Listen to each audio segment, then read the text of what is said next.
Hey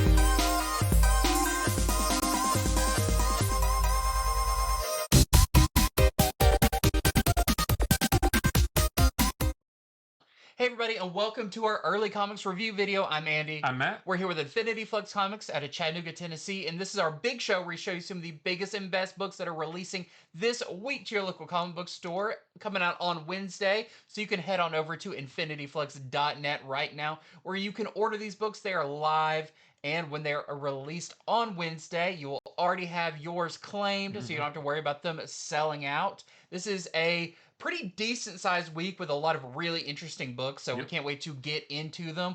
But make sure, if you're not, like, subscribe, do all that fun stuff here on YouTube or wherever you're watching this. We would really appreciate it. And let us know in the comments which of these books you're most excited to read, because we love interacting with you and seeing what you are excited about. But let's get into it. Yeah, we are going to start with Captain America #2. This is the new Captain America run from Chip Zdarsky and Valerio Schiti. I really liked the first issue. It's been a hot minute since there's been a Steve Rogers Captain America run that I've really enjoyed, but now we have one. So just like the first issue, this issue tells two different stories. One is about in this story, the newly unfrozen Captain America, because again, this story takes place about a week or so after he was thawed from the ice. 3 weeks, but it says 1 week. Yeah, so 1 week after he was thawed out of the ice. Yeah. The first story is about Captain America and the new Howling Commandos, and also David Colton, who's the new character we met last issue. They are sneaking into Latveria to meet up with some rebels and to try to free some U.S. diplomats. The other story tells more of the story of David Colton, specifically something that happened when he was in Kandahar, in the role of Captain America. I guess they don't really call him that, but they do call him Captain. And he does have the star and the shield and all that stuff, so I guess he's sort of playing that role. But in the main story, Cap and his team do actually get into Latveria. They meet up with the rebels, but the rebels have a different plan in mind. They want to attack Doom head on instead of being more stealthy and just get those diplomats out. David Colton is very unhappy with this, but Cap tells him, hey, part of being a good soldier is, like, changing up the plan on the fly, and let's go do this instead. So there's actually quite a bit more that happens in that story after that, but I don't want to spoil that for you. But there's some cool stuff that happens after that. And then in the other story about David Colton, and I think this must take place while Steve is still frozen. They're in Kandahar after a big mission, and he thinks that the translator in his squadron is acting a little bit suspicious. So he starts to follow the guy around, and that leads to him seeing his first action on his own without a unit or a squad backing him up. So we basically see the first time he had to engage in some fisticuffs and some action on his own. And so I don't really think that story specifically has anything to do with the main story, but it does sort of let us know a little bit more about his character. He's very sure of himself, not in a bad way, but he's confident. He doesn't like crack under pressure, but it's like, oh gosh, this is a new experience for me, that kind of thing. But yeah, I mean, I liked this issue just as much as the first one. I'm liking learning more about David Colton over here, while also seeing Captain America and Latveria and eventually Doom over on this side as well. I do kind of wonder, what is David Colton's role ultimately going to be? What are we going to learn about him in his story that then feeds into the main story? Still a lot of questions, but it's all really interesting stuff. Yeah, my biggest thing is I don't quite know the timeline that these are taking place. Not that it makes it, like, more confusing. It's just like, okay, so it feels, the stuff with Steve feels more in the past than the stuff. Yeah, I can see that. And it's hard to tell a little bit there exactly. Is this more modern? Right. But I really like this week after Steve has unfrozen, because apparently this time, like, Doom has just taken over Latveria. That's right. And they're not even really calling it Latveria yet. It's still very, like, unstable at this point. And I think all that's really interesting. Yeah. And Cap keeps talking about, like, how much things have changed since he's been frozen. But the way the issue ends, I really like. Yep. You'll have to read it and find out, but it does have to do with Steve and kind of reflects on the mission that he maybe didn't get to finish in the Hmm. past. And I think that's a really interesting angle. That Yeah. maybe now he feels like I've got to do something else because I didn't really get to do it in the Right. past. Yeah. As far as the timing, I mean, technically, the main story with Steve and Doom and all that stuff, technically that takes place more or less in the early days of the Marvel Universe as we know it, but it's been much more modernized. Yeah. Whereas, so the David Colton story takes place before that. But that's why. But it's all modern, right? Because Hmm. Steve didn't get unfrozen in the '60s. There's no years mentioned, but Steve wasn't unfrozen in the '60s anymore. The time shifted forward. Yeah. So the stuff we're seeing with David Colton is still while Steve is in the ice. Hmm. So it's a flashback, but it feels like a modern flashback. It's a Yeah, little yeah. bit weird. There's not like super distinct, like, Yeah. oh, they're driving old jalopies or anything. Right, right. It all still kind It's of all modernized. it's all Yeah, modernized. yeah. But I really enjoyed it. I like the artwork. I hope we do get a little bit more action next issue. We do get some in here, which is cool. But I want to see Steve cut loose and start throwing shields Yeah. and that kind of thing. He's But got his cool stealth suit in this. right, right. But this does feel much more like what I think a Captain America book should be than, let's say, the previous run. Captain America is infiltrating stuff, and it's like spy espionage stuff. It's not the previous run where he was like taking on people who were possessed by demons and whatever that was. Like this is what I think a Cap book should be. I just want to see a little bit more action next issue, but I loved it. I absolutely loved it. So this is our A cover right here, and we got some really cool variants, including this J. Scott Campbell Just Spectacular Collection variant. That's the one that I pre-ordered. We have this Mark Buckingham variant. Looks a little bit more retro there. This John Tyler Christopher variant. He forgot to draw the lines. Oh, what a weirdo. This is the Chip Zdarsky variant. So not only is he a writer, but he can draw too. And then we have this 1 in 10 Valeria Skidi design variant for Cap's stealth suit. And again, this is not his new suit. It's just stealth suit for a stealth For mission. this mission. Yeah, for this mission. We're selling this one for only $5.99, so that's basically just the same price as the regular issue. And then we have this Kevin Maguire 1 in 50 that we're selling for $29.99. That Kevin Maguire said he actually drew this several years ago. He didn't draw it special for this, but it still looks really cool. Well, next up, I've got a new one from DC. This is Cheetah and Cheshire Rob the Justice League. #1. This is going to be a mini series written by Greg Rucka, who hasn't worked on any like big 2 books in quite a while, and the art is by Nicholas Scott. This was really fun. I didn't know going into this how I'd feel about it. These aren't the 2 characters I know the most about. I probably know a little bit more about Cheetah than I do Cheshire, but I've read them in things, but I didn't know how accessible this would be. Not that I think they would go into too deep of lore, but this isn't Superman, Batman, or Green Lantern, Flash. These are a little bit more C-list characters. Yeah. But I actually found myself really enjoying this. So, in this, we see kind of what each of them are doing. Cheetah, apparently at this point, and she does mention that it has something to do with the god that it gave her powers, turned her into this cheetah creature. Maybe is upset with her and has created this hunger that she has, where she literally has to eat people. And it's pretty brutal. Like when you see how she gets the first one, that's something. But she goes on to almost attack someone else. I'll say this is not, I wouldn't call this a mature title, but it's definitely teen plus. Yeah, not for kids. Yeah, this is not for kids.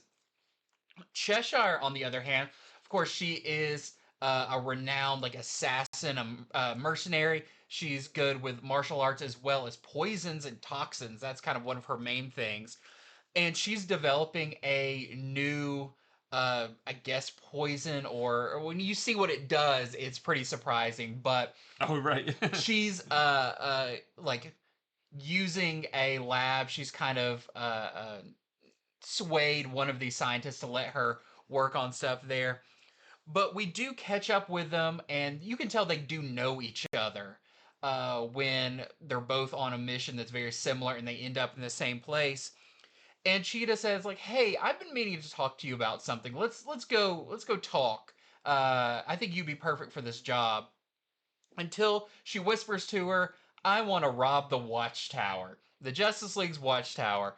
And of course, Cheshire's like, "You are crazy. This, like, no. For one, it's in space. It's orbiting us. It's also full." I think she says like heroes in there like playing ping pong Yeah. and whatever they do in the rec room. Like, why would we do this? Are you just going in there for like their trophy room? What is it? And she was like, "Yeah, that's part of it, but there's something else there that I want to try to get." And she informs Cheshire about something that's there that I don't think we've ever heard about. Right. That is very interesting, and I even have in my notes. Um, maybe is I don't know if this is a real thing that's there, Yeah, I or thought, if it's why is that? Why does that exist? Where did it yeah, come from? Why do they have it? And but yeah, I thought the same thing. Like maybe that's just she's just saying that to, and maybe there's actually something else that she doesn't want to. It may be one of those things that's like, well, yeah, I had to tell you this to get you up here, but now that we're up here, it's actually something different. I yeah, don't know. yeah. It's the equivalent of almost having a like self-destruct button or on the watchtower or something of that magnitude. That's like, why was this ever built in the Right. first place? But it is something, and it's a big enough thing that Cheshire is kind of like, okay, what's your plan? And we'll have to see it from there. So we don't get any of the heist in this, but I am really looking forward to seeing how they're going to bring some people onto their team, and how are they even going to go about it? Like they say in this one, how are they going to get there? How are they going to maneuver around all the heroes, a hangout spot? Yeah. I think that's going to be really, really interesting. Yeah, I love a good heist story, Uh-huh. and like you said, the heist is not in this. It's the formulation of the plan. But I do want to see them go up there and sneak around through the vents or something, do a fall down on a rope like Tom Cruise, and I Yeah. don't know if it's going to be like If that, but anything, just see more of the watchtower and yeah, how it's yeah. kind of built up. And also, I want to see if they are able to break in and steal the thing they want to steal. Then the Watchtower, it's still fairly new, right? We only got introduced to it last fall, and it's already been broken into several times, Yeah. blown up, all kinds of stuff. So it's like, hey, this fancy new Watchtower kind of sucks when it comes to security. Yeah, for something that's orbiting the planet, it's very easy for villains to Right. get to. Very vulnerable. But overall, I really like this. I think the dialogue is a really strong part in this. These characters, even though one's a part cheetah person, the other one's this assassin, they go at one point to like a diner and are just sitting across the table talking. And I love those scenes of heroes, like these larger than life characters, feeling really human and Yeah. personable. And you get a lot of their personality through this. So you get a lot of that in here that I think is really fun. And like I said, I haven't looked ahead to the future solicitation, so I don't know who's going to necessarily be on their team Yeah. and what their plan is. When they did mention putting a team together, I thought, ooh, that's fun. Who else are they going to get? Yeah, and that's going to be a fun issue of them, going and finding key people. I'm guessing they're going to be like, you're good for infiltration, and you're good for. I hope that's how it goes. Yeah, I hope it is, because it feels like a very kind of traditional in the ways of like an Ocean's 11 type heist. But a really fun book. I highly recommend it. Just another one of these really cool, like how the question was, how challengers, all of that. Yeah. These kind of stories that orbit the Justice League and the events going on there in DC. And you don't need to know really anything else about anything else going on in the DC universe. No. This seems like it's going to be focused on just this one story, so you can read this pretty clear of anything else. Yeah. So here is your A cover. The art is beautiful too. Nicholas Scott does a great job in here. We've also got some variants, of course. So we have this Lyrics cover. We have this really nice, this is the Perel cover. I like that.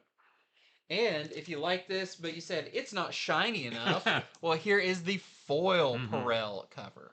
I like that even better. Well, here's the diamond cover. Oh, wow. Okay. We are going to talk about Absolute Superman number 10 from Jason Aaron and Carmine Di Giandomenico. And last issue, the Lazarus Corporation kidnapped Jimmy Olsen. There was a big fight. They made off with him. They're holding him captive now in their research facility in Greenland.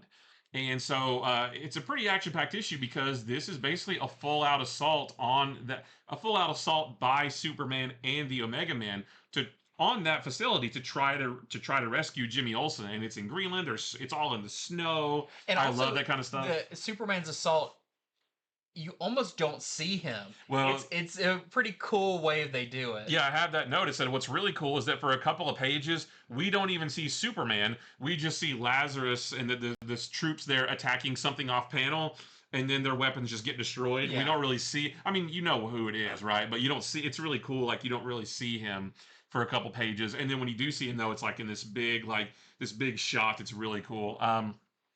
So most of the issue is just a big battle between Superman and the Omega Man and the Lazarus Corporation for the fate of Jimmy Olsen hangs in the balance, and that fight goes on for several pages. But I'm not going to tell you anything more than that because there's definitely some spoilery stuff in that battle. There is a couple twists and turns that I did not see coming. Maybe I should have, but I didn't, you know.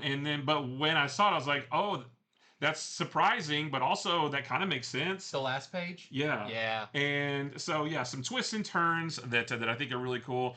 I have a note that says this book actually gets harder and harder to talk about because every single issue has something big in it. Yeah. That I don't want to spoil for the folks who haven't read it yet.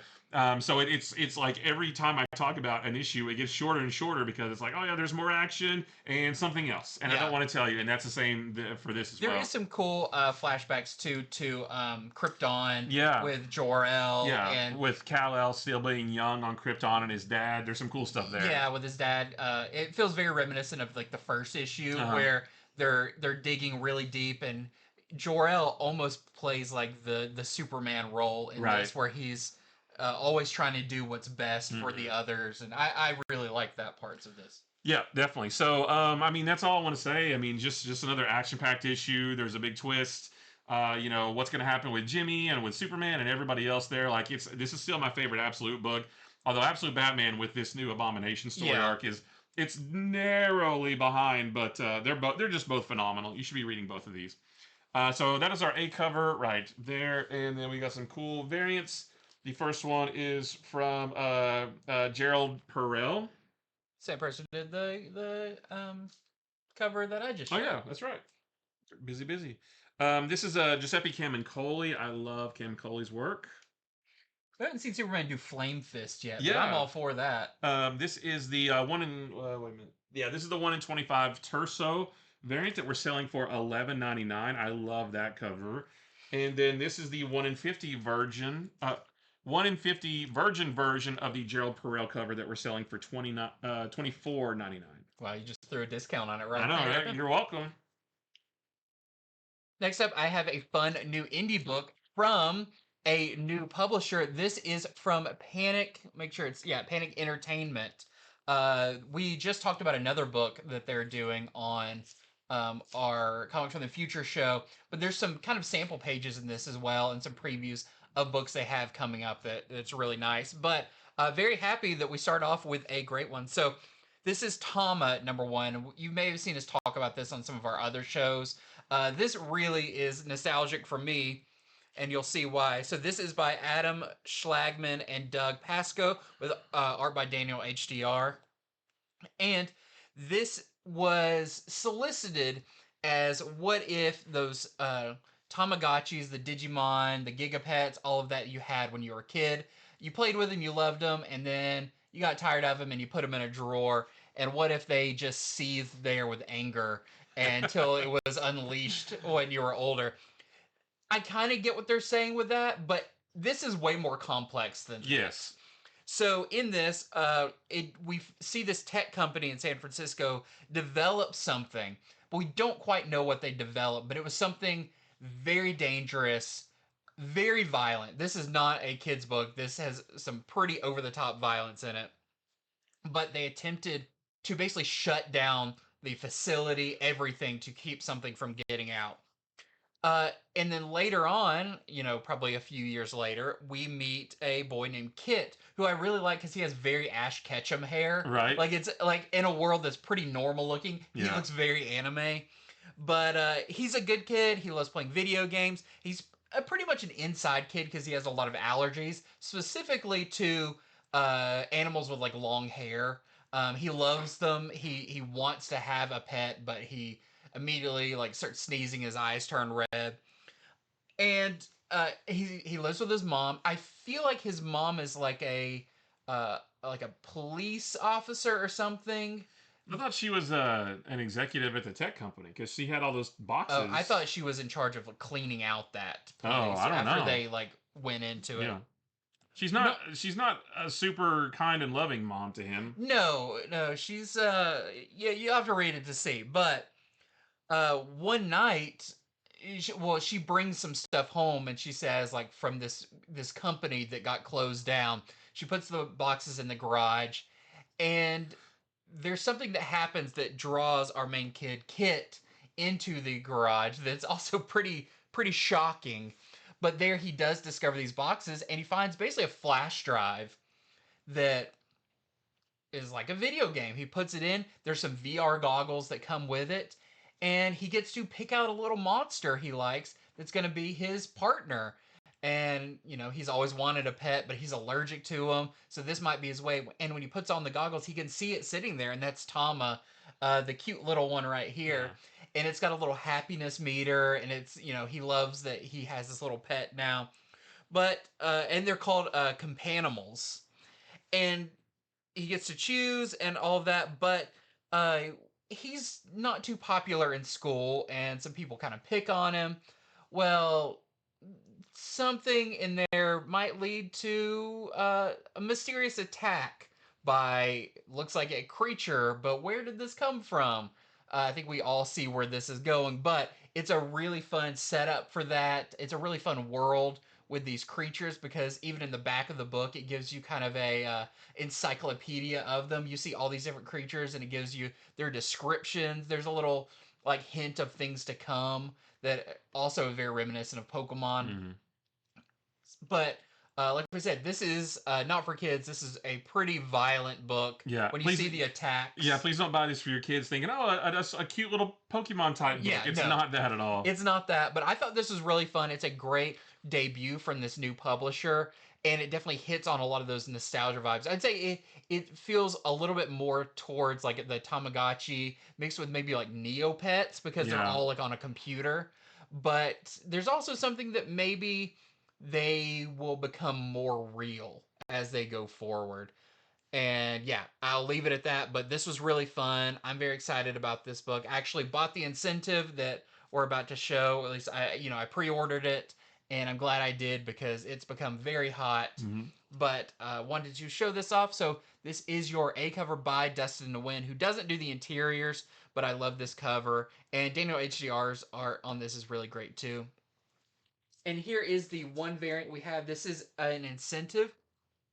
This is a 1 in 10 that we're selling for $49.99. I'm glad I got my pre-orders in for it because I got it for much less than that. But as you can see, this is a great homage of it kind of more Pokemon Yellow, but with the font. And they're doing one for like this for each of the issues. And it shows you in the back of the book, they're kind of like question marked out, but each of them are gonna, I think the third one looks like a Game Boy Color game. And yeah, these are great. So this is a very hot cover right now. So we only have, I think this one is the last one we have. So again, parents, if you see that cover and your kid's like, oh my gosh, I want to see whatever that is. It's not, don't let them see it. It's definitely not for kids. Avert their eyes. Yeah. But this was very fun. And yeah, I'm looking forward to seeing what comes from this publisher. I think the one we just talked about was called Black Diamond. Yeah, that's right. About like cults and vacations and all of that. Yeah, I want to read that because I love cults. I mean, like reading about them, studying them, not like being in them. That's not. Anyway, we are going to. You're in the cult of comics. That's right. We're going to talk about One World Under Doom number 6 because this is back after 2 months of being away. It's been almost exactly 2 months since the previous issue. Still written by Ryan North, still art by R.B. Silva. If you don't remember the end of the previous issue that came out in early June, Maria Hill showed up out of nowhere and told the heroes that she knows the secret for defeating Doom. And I was like, oh my gosh, that sounds awesome. And then you had to wait 2 months for it. Yeah. So this issue is split into two parts as well. The first part has Reed taking on Doom in a televised debate about Doom's rule of the world. And the stakes are that if Reed can convince Doom that what he's doing is wrong, Doom will step down. Doom agrees to that, you know? And then so all throughout the issue is them debating each other. And they actually both make some good points, you know, don't want to both sides it, but, you know, Reed throws out something and then Doom like comes back with a rebuttal, and I'm like, well, yeah, that is kind of true. Yeah, this series has done a really good job at, even though we know Doom is bad and that we're gonna see him do something bad, it doesn't feel like everyone's stupid for following him. He is a believable person that you know that always begins with like public is now 50% on Doom's side. I feel like you couldn't have made this a convincing book if you didn't give Doom some good points. Yeah. I mean, you know, the free healthcare for the world and free education, and you can live wherever you want, like that kind of thing. So, so a lot of this issue, or at least half this issue, is this big debate, this big televised debate. The other part has the some of the heroes gathering outside of Doom's big magical dome that is covering Latveria that they've been trying to get into this whole time. And thanks to Maria Hill's information, Invisible Woman, Black Widow, and Scarlet Witch are finally able to get through the barrier. It's not open long, but they are able to get through it. And they're finally able to get into Latveria, which is a big deal because ever since Doom became Sorcerer Supreme at the end of Blood Hunt last year, this dome has been over Latveria, and nobody knows what he's been doing in there. You know, he was silent for months, and there was other issues, other books where the heroes were like, it's kind of worrying me that, like, it should be a good thing that we haven't heard from him, but it's kind of worrying me that he's been so quiet for months. What has he been doing inside the dome? Well, I'm not going to tell you, don't worry. But in this book, you do see what he has been doing inside the dome all this time, and the secret to his like very, very, very strong magic, and why the heroes are having such trouble like doing anything against all his magic. You get all those questions answered. I would say this is a turning point in the series, which it makes sense now after the break. We get this one, and it feels like we're getting the second half of this story. I agree. Yeah. So it's a really cool issue. But I can't help. I have some notes here. I can't help but feeling like the 2-month break sort of killed a little bit of the momentum of the book, because I'm glad that it's back, but I was like, oh yeah, this is great. So combine the fact that there was a 2-month break, and at the same time at San Diego Comic-Con a weekend or two ago, they actually told us what's coming after the whole event is over. I was like, oh, well, it doesn't really feel like there's any stakes anymore, because you already told me that at the end of this, you know, Doom's not going to be Sorcerer Supreme, which I think you could probably assume that anyway. But then there's going to be this whole other thing, you know. So that's what we kind of talked about on one of our last letters page. We all know that like things will kind of get to the status quo. Doom's not going to be Sorcerer Supreme. He's going to get his comeuppance at least for a little while. But as the series is going on, we kind of want to buy into the story. We kind of want that kayfabe of believing, well, this might be it. Doom might actually win. Yeah. And when you tell us what happens after, it kind of breaks that illusion that we all kind of want to live in while we're reading it. You know, it's a lot like the Ultimate books right now. We've said before, like, I mean, obviously the good guys always win, right? But in the Ultimate books right now, with the Maker and his dome and his council, and that issue of Ultimates where they went up against the Hulk and got their butts kicked, we've said before, I don't know. I'm not 100% convinced that the heroes will win. Yeah. Because I don't see how they possibly can. So I can't imagine Marvel saying, like, after it's over, all the world is fixed. You know, that if I knew that now, I'd be really disappointed. Because it's like, I want to live in this with this idea that I'm not sure that the heroes of the Ultimate Universe are going to win. But in this book, we know that, Doom's gonna eventually just like not be the Sorcerer Supreme anymore. I guess the only question is how, but how and what is his station gonna be afterwards? Yeah. So that's the only sort of bummer for me, is the 2-month break plus the fact that they basically told us what's coming next. I just feel like maybe there aren't really any stakes to this book anymore. Now it's just like, all right, well, let's just read the last 3 issues and see how it plays Yeah. out, and that's it. So a little bit of a bummer there, but still cool. You know, I still liked what was in this book. It's great seeing Reed and Doom go up against each other, not in fisticuffs, but in like a battle of wits. Mm-hmm. Like that's really great. And then the stuff inside Latveria is And really it cool does too. kind of swing from one side to the Yeah, it other. goes back and forth. Yeah, Who's people are cheering for one, then cheering for the yeah. other, and I thought that was really well done. Yeah. So a good issue, but I just wish I could have, like you said, like lived in this a little bit more. Mm-hmm. But there is our A cover right there, and we got some cool variants. This is the Pagulayan variant with the Doom Rex, which is not in this issue, but I'd like to see him again. This is the Villa Lobos variant, which looks great. Yeah. This is the Marvel Rivals variant. That looks really cool too. This is the RB, right? Yeah, the RB Silva variant. And then this is the 1 in 25. I believe this is Pete Woods that we're selling for $11.99. Nice. Yep. And then that Villa Lobos has a Virgin variant. This is the 1 in 50 that we're selling for $39.99.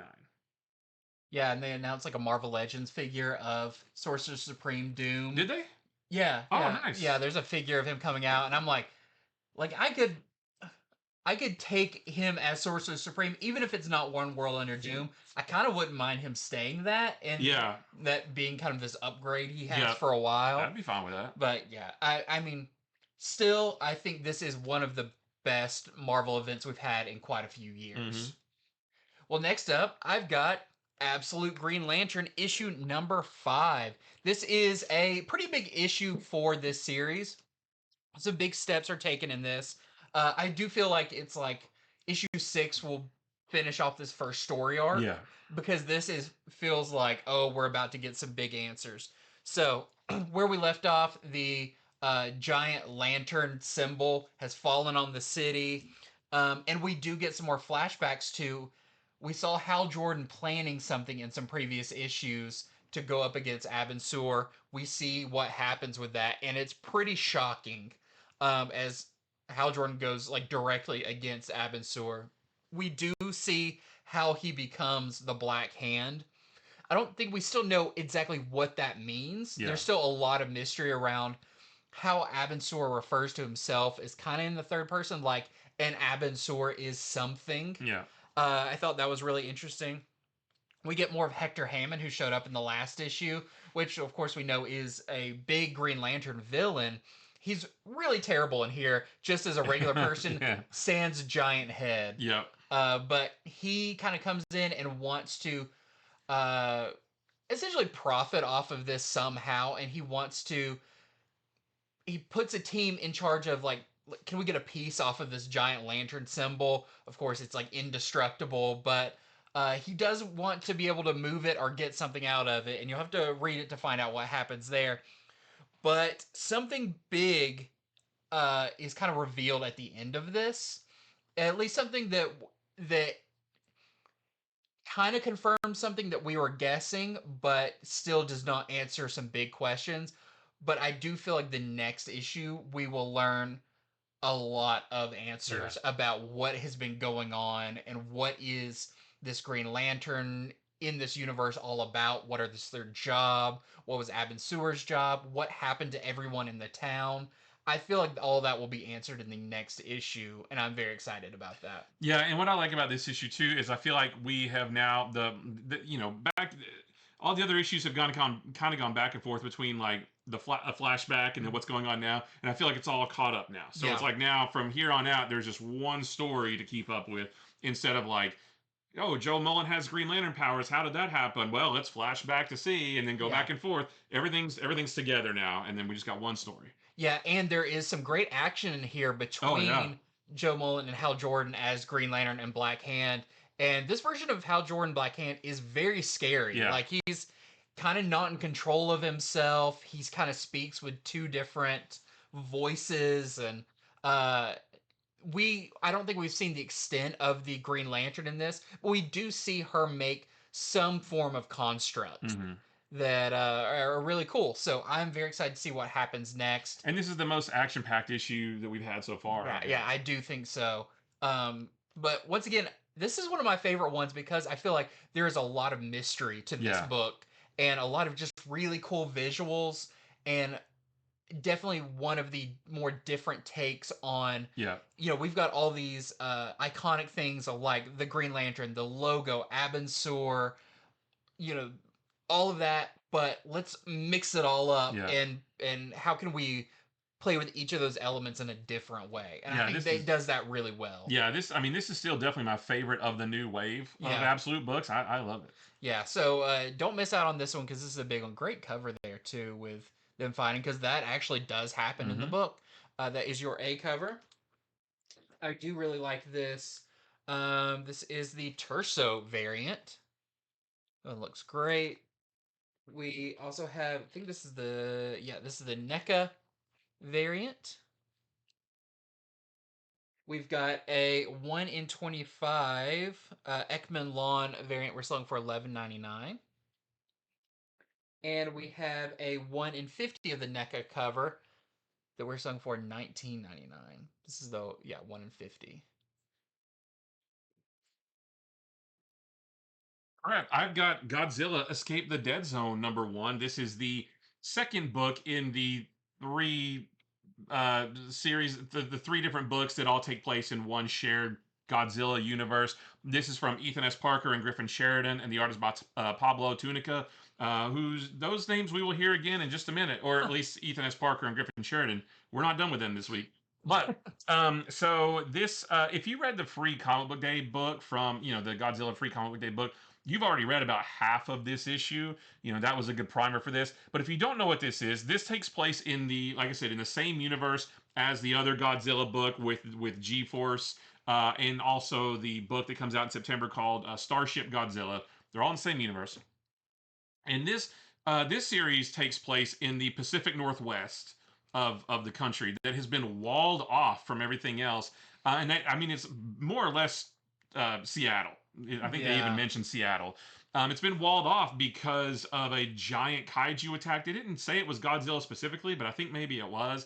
But regardless, there was a giant kaiju attack in Seattle and around that area years ago, and it just destroyed, it just decimated the land there. So the government walled it off and declared it uninhabitable. But that is far from true because there are still lots of people who are living there who have been mutated in some way, shape, or form, and there's also mutated creatures there as well. Mhm. So the main character of this book is this guy right here, who is just simply known as the Wanderer.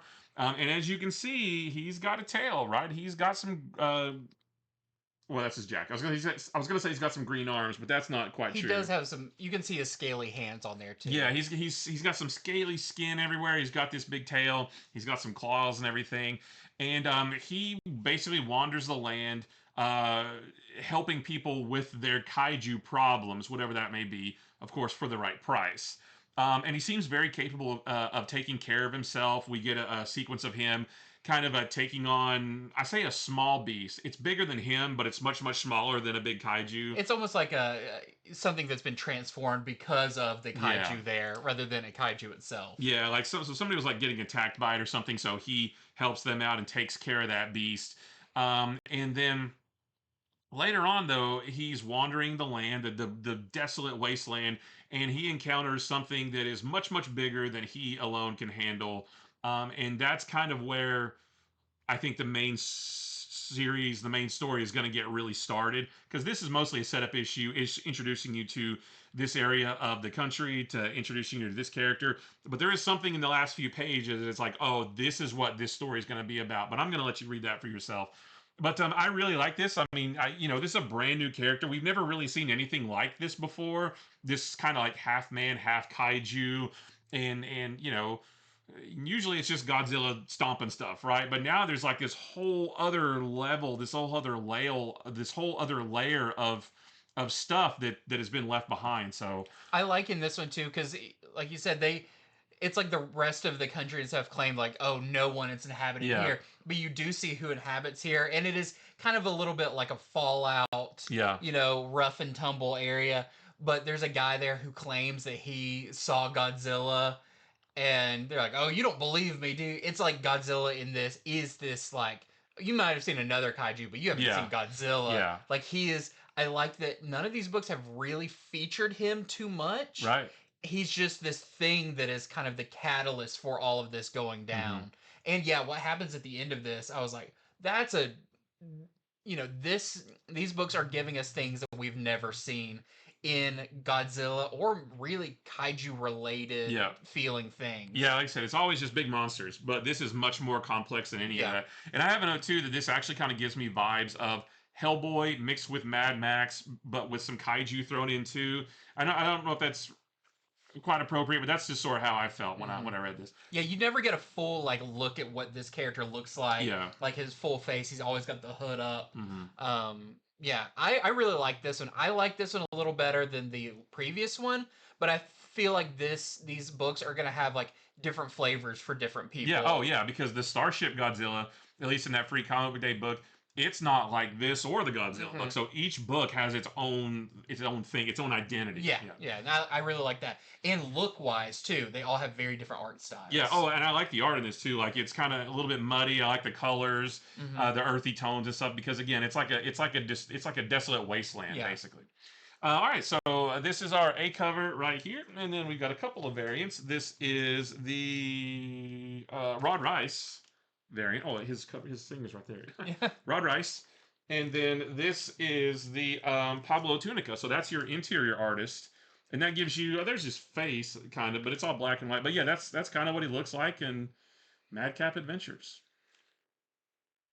Yeah, he's kind of like a little dinosaur man. I Kind got of. more dinosaur feel than, Yeah, kind of. than kaiju. Okay, next up, I have our new issue of Star Wars Legacy of Vader. This is issue number 7. This is one of my favorite issues so far. Because going into it, I don't want to say I was like I've loved this series. I think it's one of the best Star Wars books coming out. But when I heard this one was going to be about one of the last survivors of Order 66, I was like, okay, how many more survivors of Order 66 Right. can there be? It was supposed to be this big thing. We're going to wipe out all the Jedi. And since Episode 3 came out, every year we've gotten multiple things about, and this Jedi's on the run, and this Jedi's on the run. It's like, okay, like how... Don't make that act of Order 66 not feel important. Like, make it feel like the Jedi really... That Luke really was, like, one of the last Jedi there. But I actually feel like this issue does a really good job at explaining all of this. So, Kylo seeks out this last remaining Jedi, who at this time would be quite a bit older. I mean, Episode 3 happened, and then you had, Luke grew up, and I think Kylo was born during the year after Return of the Jedi, and now he's grown up. So this is a good, like, 30 years after, or more after Episode 3. So, of course, this Jedi would have to be quite old. And he wants to basically eliminate this Jedi because, like he says, I want to finish what Vader started. And part of that is the purge when Vader went out and killed the rest of the Jedi.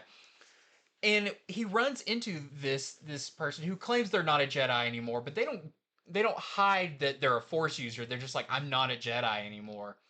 And they're definitely wise now from all the years of running and hiding and different stuff that they're not too afraid of Kylo. And she has perfected a certain Jedi technique more than we've seen any Jedi use a certain technique in very fun ways, and it's helped her survive. And we do get a flashback all the way to where she was when Order 66 happened, all the way up until this point. And I thought it was really cool, and what it means for Kylo to face someone like this that he's never faced other than Luke. And she also reveals something to Kylo that I thought I never considered that Kylo didn't know, but it is really interesting to see a certain thing revealed to Kylo and how that is going to change his mindset going forward. It's something that we all knew, but just assumed that it happened in between movies. But we actually see him learn something in here that I thought was really interesting. So, another great issue of Legacy of Vader. Charles Soule has proven again why he's one of the best Star Wars writers, not only in the novels, but in comics, in everything. Has a really great sense, especially of dark side characters, complex dark side characters like his long run on Darth Vader. This is where he really shines, is with these very complex characters that are pulled in a lot of different directions. So here is your A cover, and that's the Jedi he goes up against. But you'll have to read it to see how that goes down, because it's very different than just a straight up fight. And we got some variants as well. At least we got one incentive. This is the Mercado variant. So 1 in 25, we're selling for $59.99. Oh, he's not having a good time on that. No, that's not. And that kind of happens in it. He has a breakdown moment. He's having a splitting headache. Yeah. All right. We've got all new Venom number 9, and I really, really enjoy this issue. Now, I do have to issue a Paul warning. Paul is in this issue, at least for a little bit, so, you know, be careful. Don't read this with the kids in the room. Paul is in this issue a little bit. Look around if you're reading this on a bus. Make sure no one's looking at the make sure corner. no one can see you. Yeah. So this is the final showdown, or at least I think it is, between Venom and Sleeper, and Doc Ock and the Agents of Scar, which I don't remember what that stands for, but they're like the Vault looking, you know, they have the Vault armor on, those guys, and it's awesome. Like, the whole issue is very action packed as Venom and Sleeper take on Doc Ock and those other Scar agents. I do feel like this level of action and stuff is what I want out of Amazing Spider-Man. Right. Like what Venom does in here is, and the quips and everything is all really good. This is probably a better Spider-Man book than Amazing Spider-Man, and even Spider-Man's not even in it. But there's a really cool new character design in this that I text you and I was like, I want to see this in an ongoing series. I want to see everything about this. Occasionally you'll see one of those costumes, you're like, that works. Yeah. Like that, you know, the colors are really cool, the design. Yeah, so that was really cool to see that.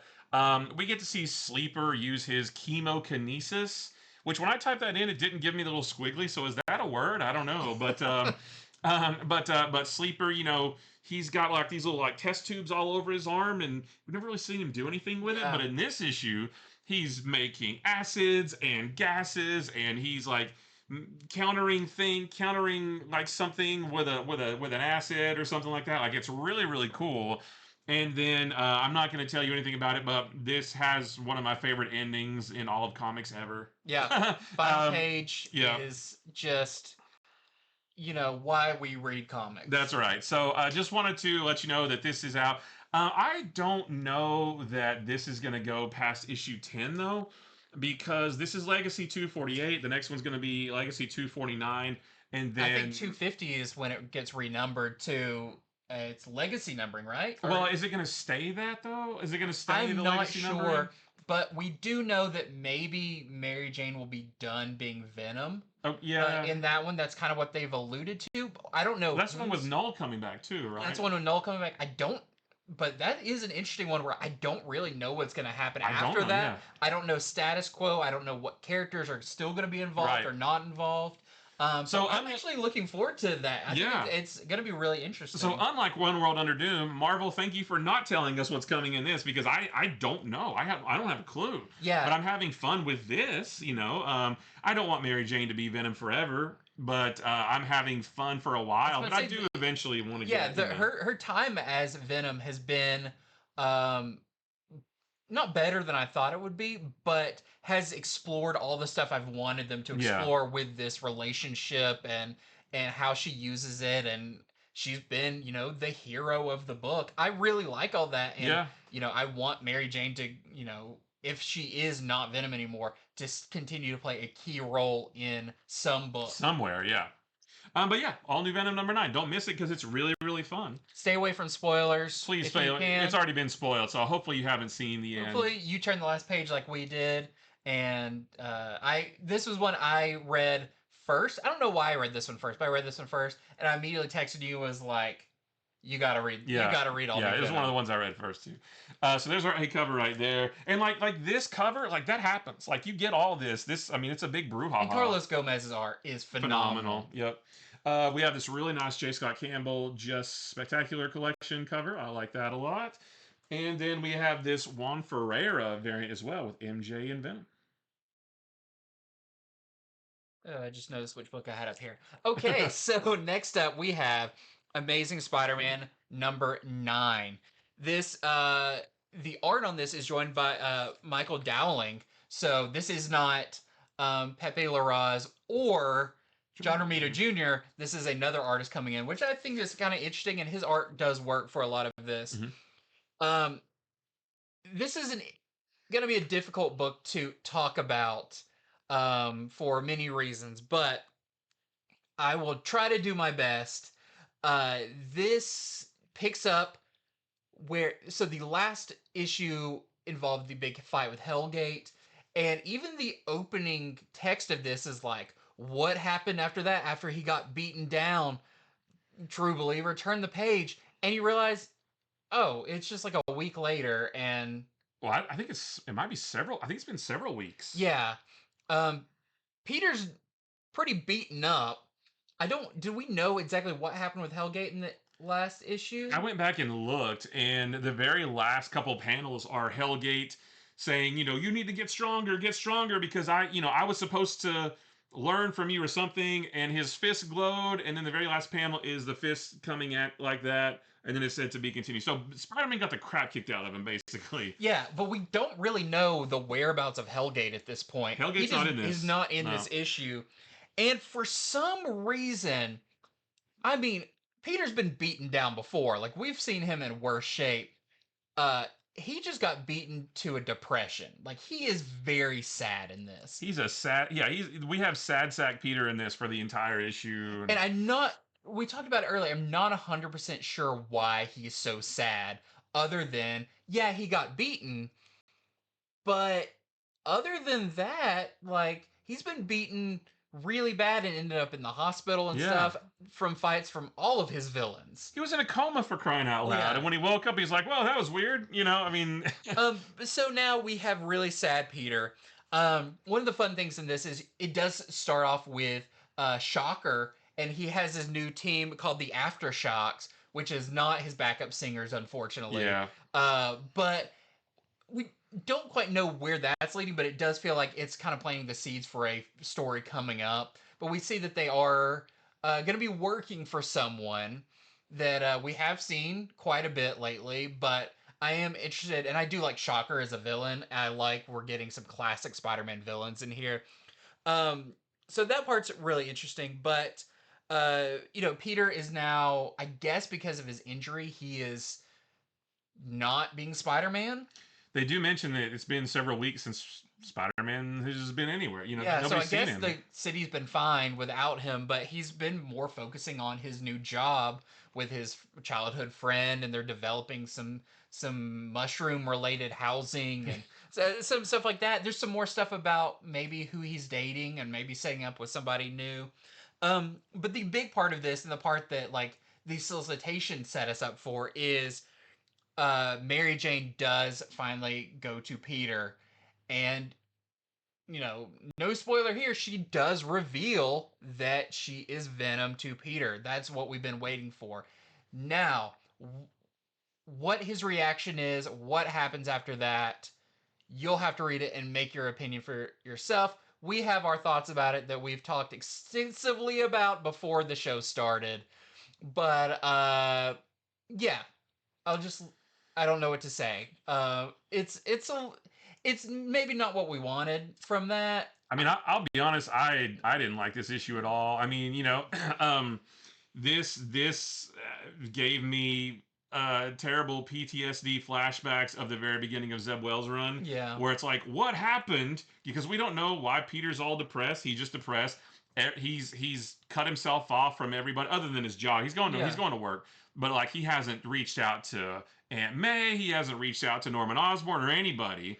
And it's like he's just like moping around, just like he was at the beginning of Zeb Wells. Everybody's upset with him because he hasn't reached out, and he's upset with himself for reasons we don't know. Like I was like, oh man, we have backslid so much. And given the history of the Venom symbiote and Peter, and his relationship with MJ, no matter if they're together or not, she is a very important person in his life. I definitely feel like his reaction did not work for me. But maybe there's some more going on to this. I'm not sure. Maybe there's gonna be some big reveal, and we realize, oh, this all makes sense. But I will let you read it to determine for yourself what you think.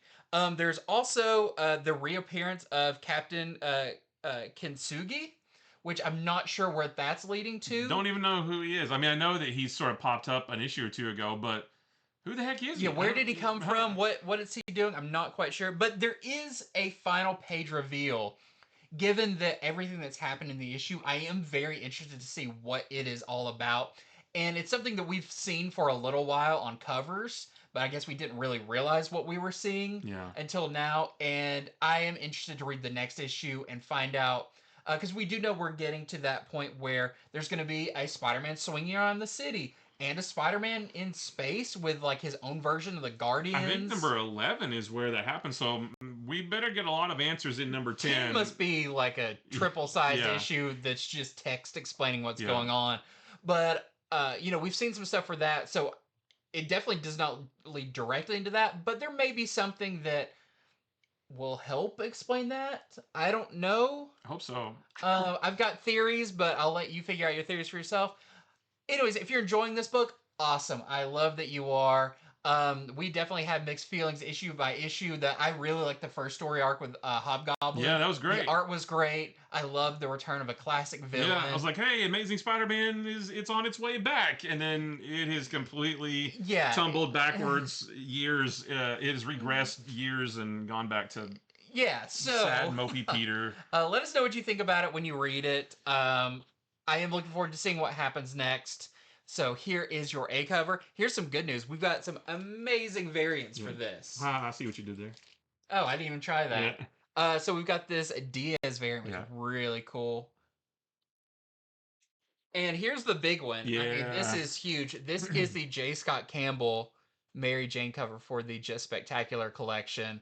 Our orders for this one are about as high as the A cover. Like, I think that's the one I pre-ordered. This book definitely does not deserve that cover, or that cover doesn't deserve this book. I would have almost liked that cover on Venom, because that would have been kind of fitting for that. But fantastic J. Scott Campbell cover there. But wait, there's more. We also have this really cool. This is the Lupaccio. 1 in 25 were selling for $11.99. Black Cat is not in this issue. But I did like their little stint together. Yeah. Maybe we'll get back to that. So now for $11.99, here is a very big one. Careful. This is the 1 in 100. The Virgin copy we're selling for $174.99. Which I think may be the highest price variant we've ever had on this show. Maybe. So yeah, very nice cover, and I'm sure that will sell because J. Scott Campbell doing Mary Jane, like that is the. I want to help you hold it. I'm scared that it's gonna. It's just beautiful. I'm gonna put that in its own compartment over here. But so here is something else. We are not talking about Uncanny X-Men on the show. We're not covering it, but I did want to show off, since we were talking about those Campbell covers. There is one for Uncanny X-Men with Rogue that is also fantastic. It's just uncanny. It is. So there is the Rogue cover for that. And there is also a 1 in 100 for that one as well. We're selling for $139.99. So two fantastic. I think I've covered all of the different titles. Fantastic, Amazing, Spectacular. Their Web of. Their Peter Parker. But yeah, I love these Campbell covers. He's knocked them out of the park this time. Out of the Parker this time. The hits keep coming. All right, so I've got a new book from Boom called Blink and You'll Miss It. This, like I said a minute ago, this is from Ethan S. Parker and Griffin Sheridan. The art on this one is by Keith Browning. And this is interesting. So after nearly 50 years away, a woman named Jessie Harmon goes back to her old hometown of Perennial Harbor. But when she gets there, she's really surprised to find that the town seems completely empty and nothing has changed. Like, literally, everything is so much the same that it feels wrong. She's like, nothing has changed at all, and I've been gone for half a century. So she goes to this diner, and when she's in there, she sees her, and it's pretty empty there as well, only the guy working there, and then she also sees her old friend Melody, and it seems like that they were like maybe best friends back in their youth, but she's older now, Melody's older now, and Melody does not remember Jessie. But she says a couple of days ago, I experienced my own death. She's saying this to Jesse. She's like, I experienced my own death a couple of days ago. Everything went white, and then I woke up with a gun in my hand, and I don't remember anything about it. Hmm. And then it only gets weirder from there. Like there, it seems like there may be a little bit of a supernatural bend to this, or maybe more of a sci-fi alien slant to it. But I'm not really sure. I like when you don't really know Yeah, which direction they're going. but there's something there. It's not just like, oh, government this and that. No, there's something extra there that I don't really know what it is. But it's a cool mystery. It's a cool setup for a really cool story. So yeah, just if you're looking for something new to read, definitely check this one out. There's your A cover right there, and then we have this Christian Ward variant. That's your well, that's Jesse as a young woman and an older woman right there. Those two right there. Well, next up, I have Marvel Rivals Hellfire Gala. Everybody's getting a Hellfire Gala. So this is by Paul Lore and various other artists because this is kind of a collection of the Marvel Unlimited Digital First comics all around Marvel Rivals. This one is kind of with the theme or the season that Marvel Rivals is on with Hellfire Gala. So you see all the characters wearing those like their finest, their best. You got Wolverine kind of dressed as Patch, which is really fun. And in this, Ultron attacks, and he attacks during the Hellfire Gala as he seeks Cerebro, which is there that he wants to get and corrupt. So not a whole lot to say about this one. If you've read it already on Marvel Unlimited, it's no different than that. But if you're a Marvel Rivals fan and you just love that world, that weird pieced together version of the Marvel universe with those characters looking the way they do, like Emma Frost is in this now Yeah. since she's in the game. That's all really fun. So if you are a fan of Marvel Rivals, don't miss out on this one. And it's like an extra size issue, so you get quite a bit in there. There is your A cover. Got some really nice covers for this. This is the Aka variant with Emma Frost. We also have, this is the NetEase video game variant. I believe that one's also a wraparound. And then we also have the Lolly 1 in 25 variant. We're selling for $39.99. All right, I've got I believe this is a one shot. Yeah, it's a one shot. This is a Wolverine by Chris Claremont, and it's written by Chris Claremont. The art is by Tom Riley, and it's not a brand new story, but it's probably new to most of us. It's reprinting a story that was previously only available in the Marvel Paragon collection Chris Claremont Wolverine hardcover. Um, and I think that came out a few years ago. But now they have taken that story out of that hardcover and made it its own book. So there's actually very little Wolverine in this. He's not in it much at all, but Sabretooth shows up to kill Wolverine's love at the time, Americo, at the time this story is set anyway. And obviously him and Wolverine start going at it. And Sabretooth injures Wolverine pretty bad, but the rest of the X-Men show up to fight him, including Kitty and Storm and Rogue, Colossus and Nightcrawler. And it's set in an era where well, I don't have a there's not a variant, but it's set in an era where Rogue had the short hair and was wearing the all green. Yeah, the new Marvel Timeless covered the Alex Ross yeah, her wearing that. So it's set during that era, and it's actually mostly just Sabretooth versus those X-Men. It's actually really brutal. There's a lot of action in it. There's actually only a couple pages that don't have any action whatsoever.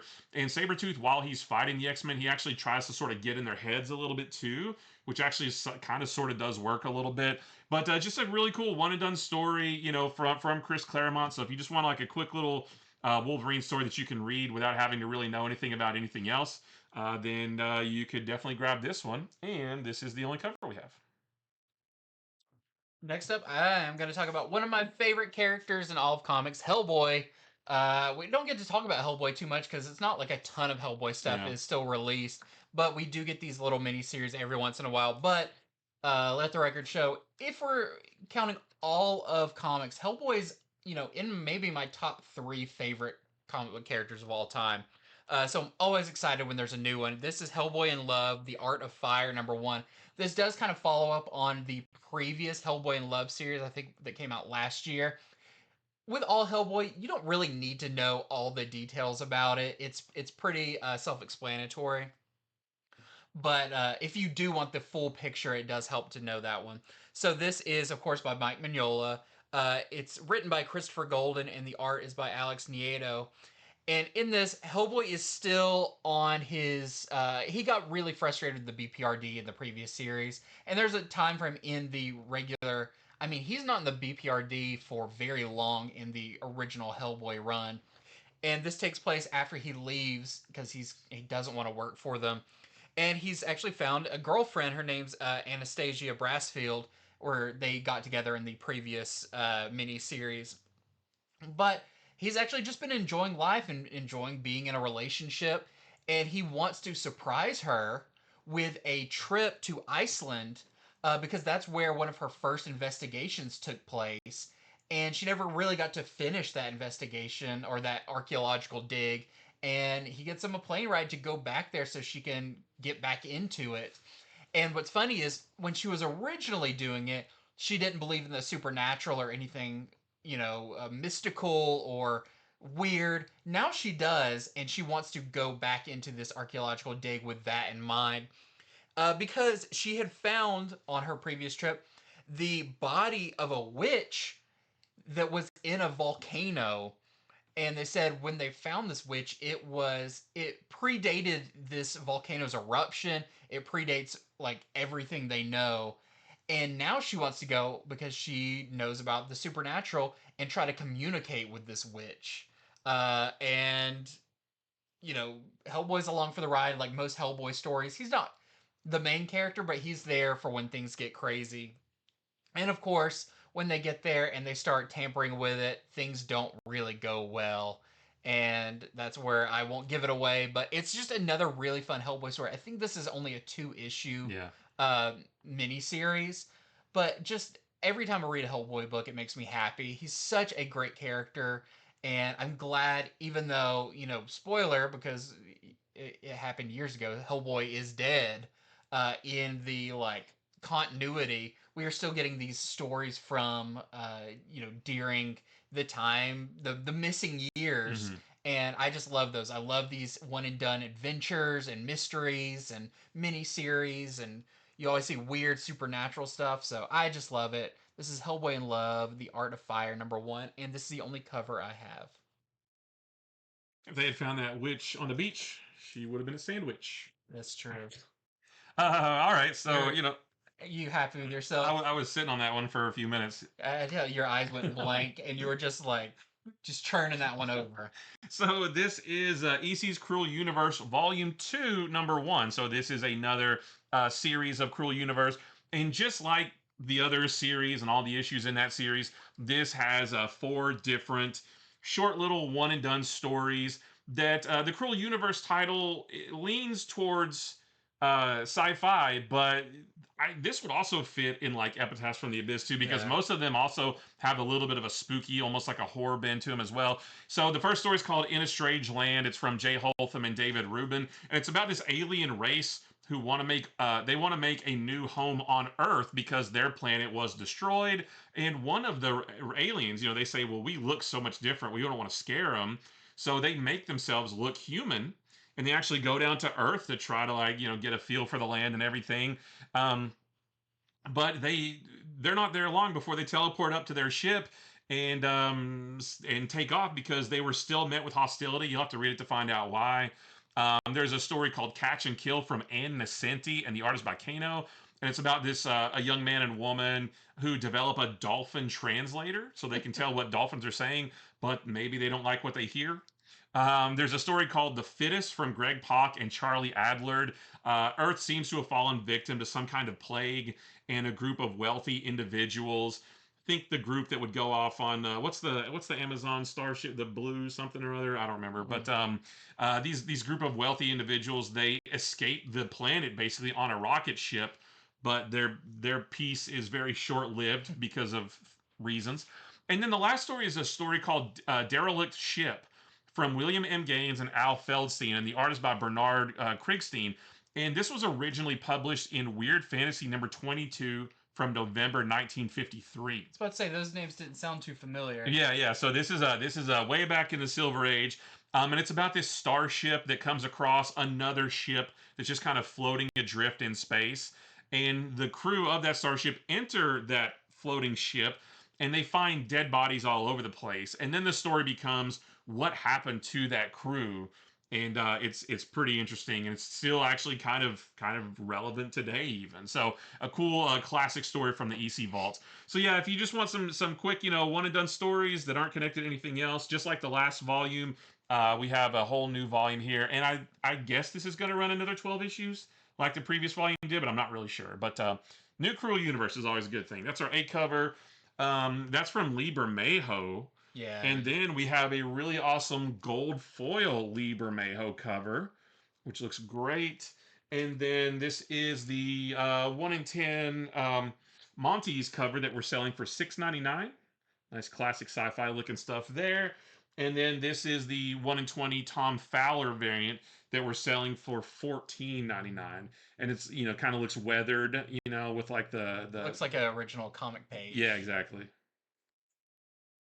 Yeah, if you're reading that, you're reading Creepshow when that's going on. You're reading Hello Darkness. Man, you have a full plate of spooky short stories. Yeah, right. Next up, I want to talk about this one shot that I really like. This was probably one of my favorite books this week. This is Mighty Morphin Power Rangers Rita Rewind #1. And this is a tie-in with the game, which, I mean, usually game tie-in books are like, oh, okay, that's fun, but, not much. But I just had a lot of fun, with a one-shot Mighty Morphin Power Ranger stories with characters I knew. This is by Zoe Tunnell, and the artist by Tango. And in this Robo Rita, who is kind of a future version of Rita Repulsa, uses a time portal to head back to 1993 to team up with her younger self because she thinks, oh, us two together, we can finally stop the Power Rangers. And the Power Rangers that are around at this time are kind of the second gen ones like Rocky and Cat and let's see, Billy's still there, but also Trini's daughter is there. And in this, Trini had died. Unfortunately, like the actress really did in real life, but in this, her daughter has taken over her place as the Yellow Ranger.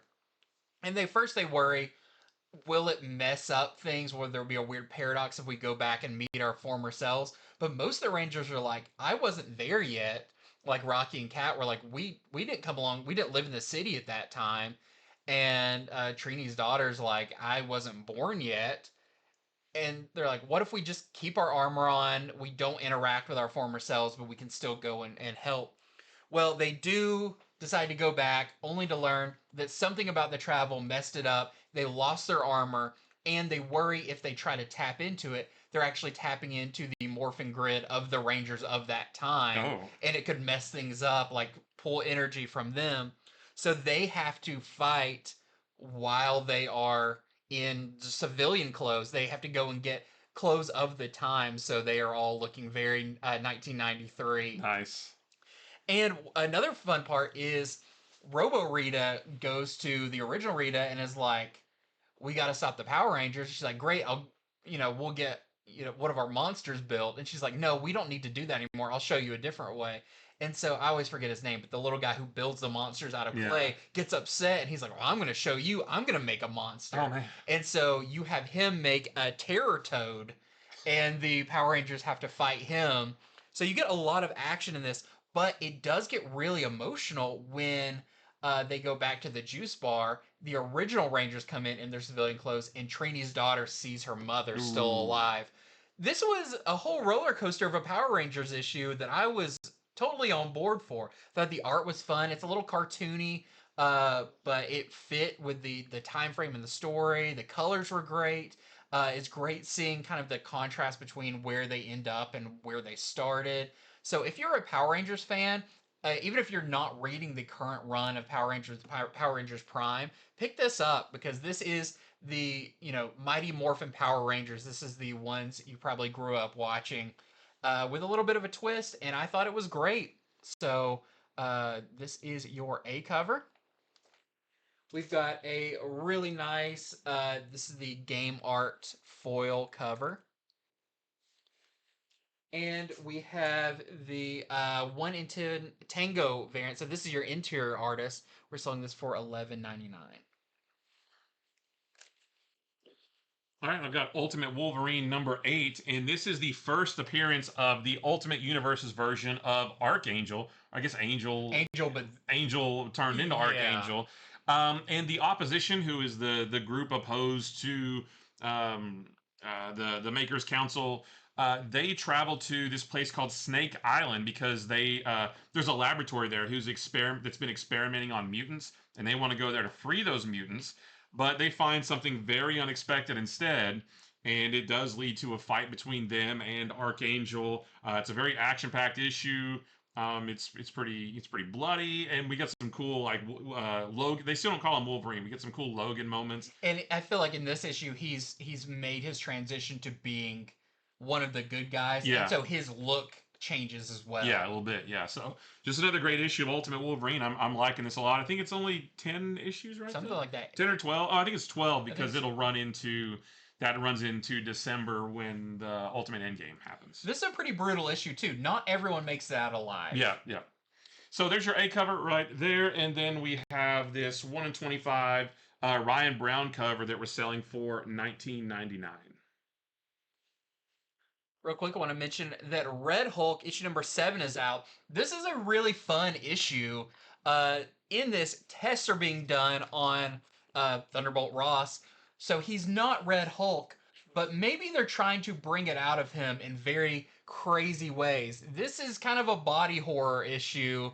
A little bit, yeah. What if Hulk didn't completely transform all at the same time? Mm-hmm. That part is crazy. Plus, it's really fun I'm surprised in this, even though it's a Red Hulk book, how much I'm loving the Deathlock and Machine Man story. Yep. They are great in this, and they are going to try to break in to this facility and rescue Red Hulk. And they've got a whole thing where they were in a car, and they're they were straight up Thelma and Louise for a few pages. Yeah, they're sneaking into this place. It's all really, really cool.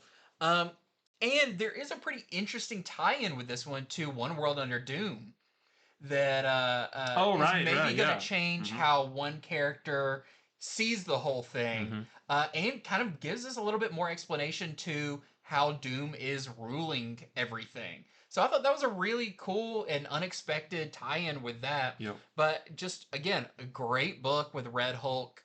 I do hope we get some more full-on Red Hulk soon. But even the stuff where he's not completely transformed has still been a blast. So there is your A cover, and that's the only cover I have.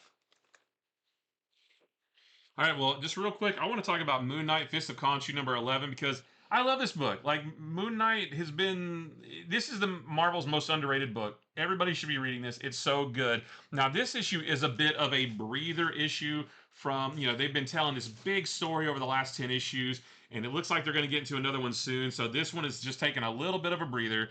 And it celebrates Moon Knight's 50th anniversary because Werewolf by Night number 32 came out in August of 1975.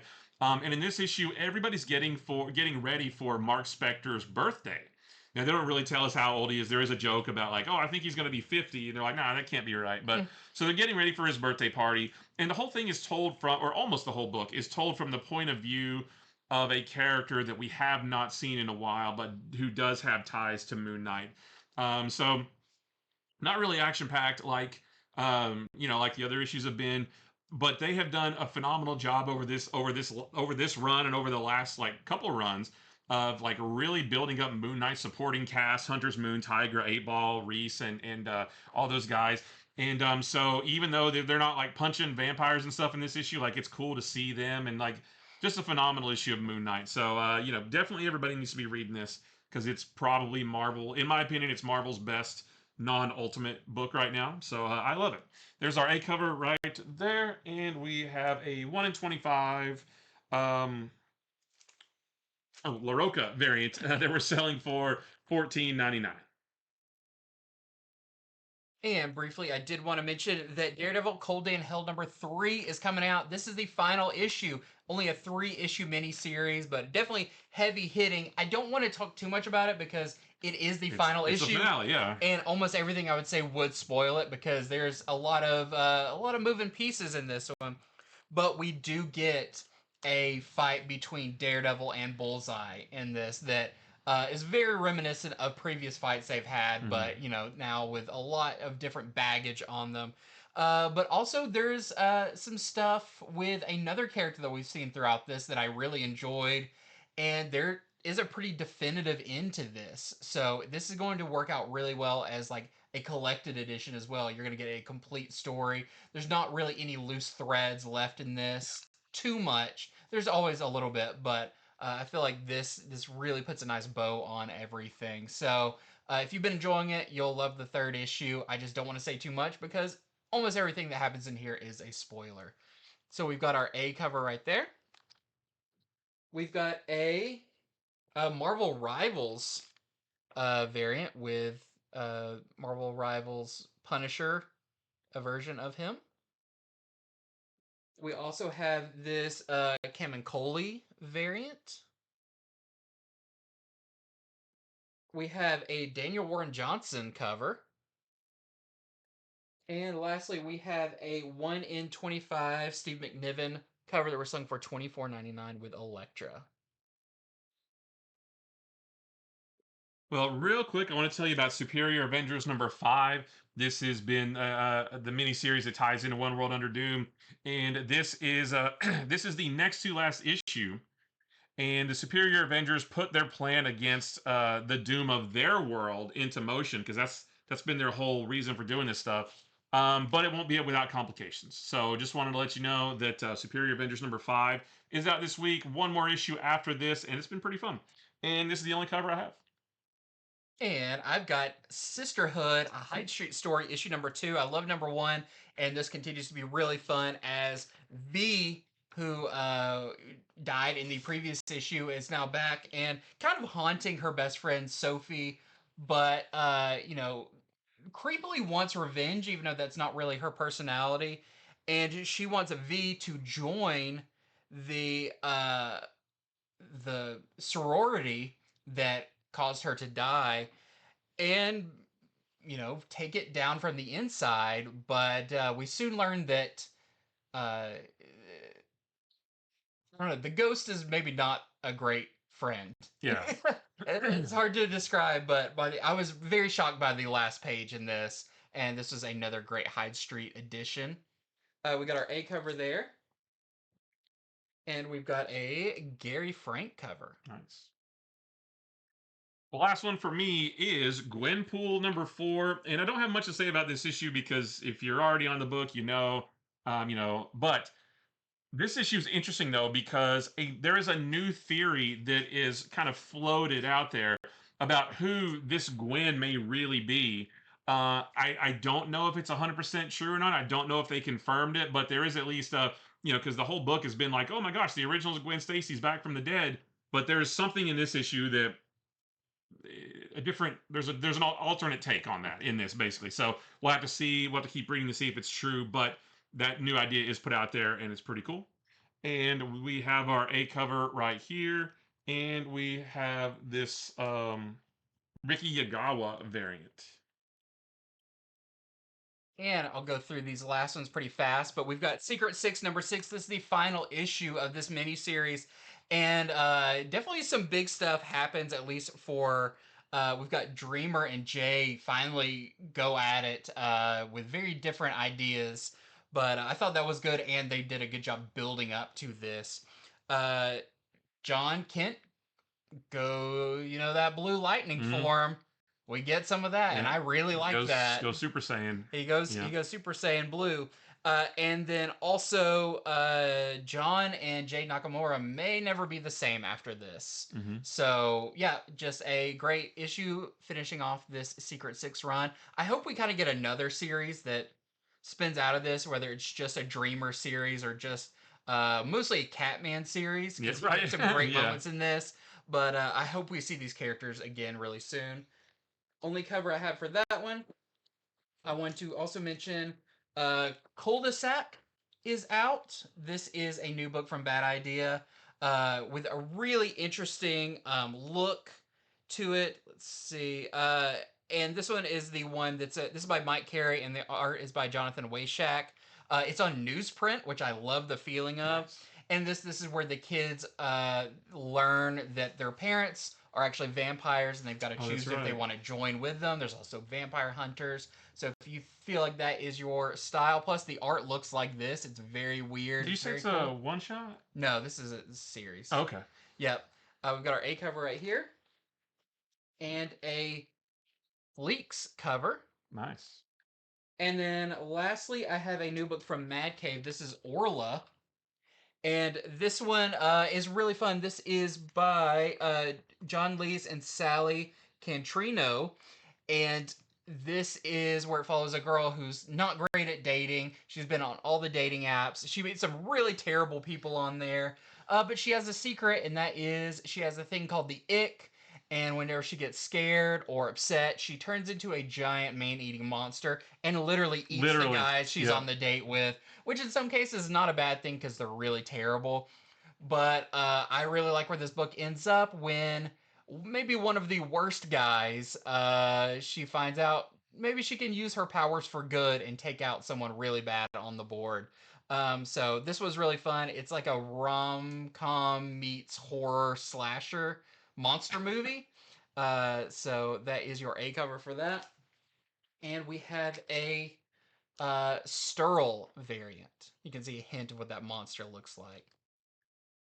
And that is it for our early comics review video. Thank you so much for watching. Hopefully we didn't bag on Amazing Spider-Man too much. We just had a lot of feelings about it. Kind of deserves it.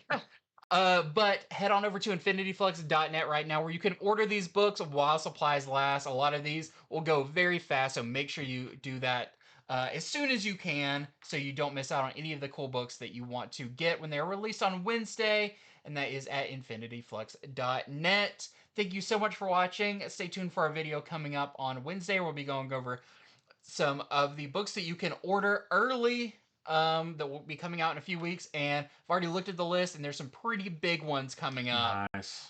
So some great stuff there. Make sure to like and subscribe, and until next time, see ya.